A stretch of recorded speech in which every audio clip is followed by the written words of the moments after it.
తాజాగా Telugu Desam party channel వారాంతపు పలుకుల దాంట్లో ఒక కథనం వచ్చింది.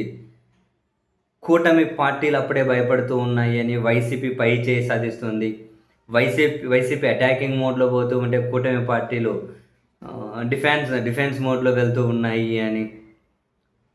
మనం నేల విడిచి సాము చేస్తూ ఉన్నట్టున్నాం. క్షేత్రస్థాయిలో వ్యతిరేకత పెరిగిపోతూ ఉంది. ఇలాగే గనక కొనసాగితే వైసీపీ అధికారంలోకి వస్తుందేమో అని చెప్పి భయం కూటమి నేతల్లో కనిపిస్తుంది అని.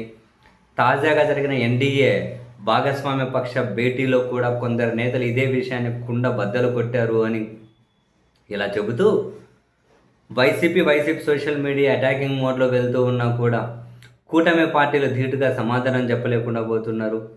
వీళ్ళు యాక్టివ్గా పనిచేయడం లేదు. ముఖ్యమంత్రి గారు ఎన్నిసార్లు చెప్పినా కూడా మంత్రులు ఎమ్మెల్యేలకు వైసీపీ మీద అటాక్ చేయడం లేదు అని చెప్పి మళ్ళీ ఆ కథనంలో కన్క్లూడింగ్ కామెంట్స్ చేసుకుంటూ వస్తూ ఉన్నారు. ఒకటేంటి అంటే నేల విడిచి సాము చేయడం కాదు, లేదా వైసీపీకో మరొకరికో వీళ్ళు కౌంటర్ ఇవ్వడం కాదు. బేసిక్గా వీళ్ళు చేస్తున్నటువంటి పనులు, వీళ్ళ వ్యవహార శైలి, ఏ అంశాన్ని చూసి ప్రజలు పాజిటివ్గా ఫీల్ అవ్వాలి? జనరల్గా ఏ అంశాన్ని చూడాలి? పోనీ సూపర్ 6 హామీలు ఇచ్చామని చెప్పి అన్నీ అమలు చేశారా? ఎగ్గొట్టేశారు కదా. ఏమనంటే P4 అంటారు. ఎంతమందికి దానివల్ల ప్రయోజనం కలుగుతూ ఉంది?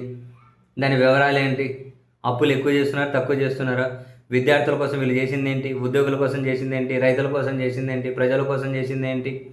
ఎవరి కోసం ఏం చేస్తున్నారని చెప్పి ప్రభుత్వం సమర్థించుకుంటుంది. ఎవరి కోసం ఏం చేస్తున్నారని చెప్పి ప్రభుత్వం చెప్పుకుంటుంది. ఇప్పుడు వీళ్ళు నేల విడిచి సాము చేస్తూ ఉంది కూటమి అంటూ ఉన్నారు కదా, ఇదే ఛానల్ వాళ్ళు. మరి రోజు వాళ్ళు చేసే పని ఏంటి?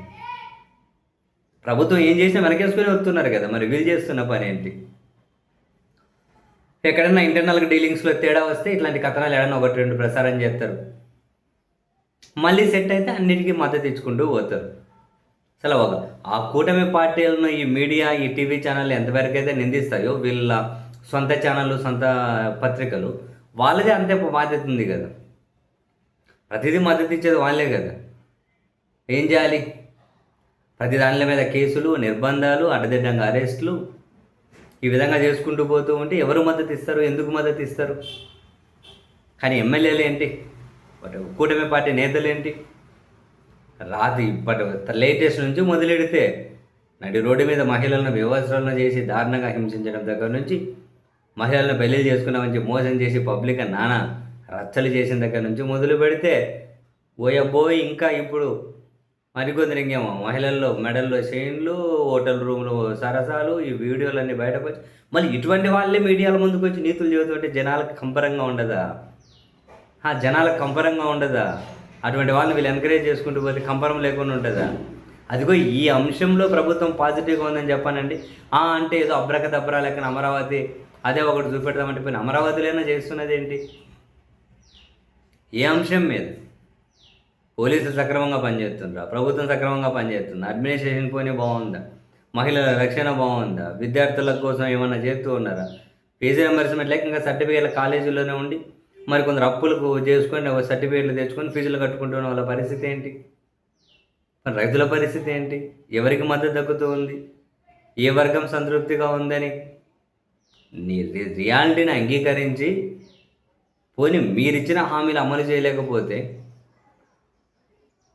మీరు ప్రజలకు మేలు చేసే విధంగా చేయలేకపోతే కారణాలన్నా చెప్పాలి, ఎందుకు ఏంటి అని.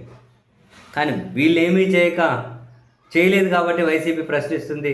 అలా ప్రశ్నించడమే పెద్ద బూత్ అని చెప్పి వాటి మీద వీళ్ళు వరుసపెట్టి నిర్బంధాలు, వరుసపెట్టి అటాకింగ్స్, వరుసపెట్టి క్యారెక్టర్ అసాసినేషన్లు, దుష్ప్రచారాలు ఇటువంటి చేస్తే జనానికి తెలియట్లేదా ఏదో ఒక దారిలో ఏది మంచి ఏది చెడు అని? జనాలు మరీ అంత పిచ్చోలేం కాదు కదా మనం ఏం చెప్పినా నమ్ముతూ పోవడానికి.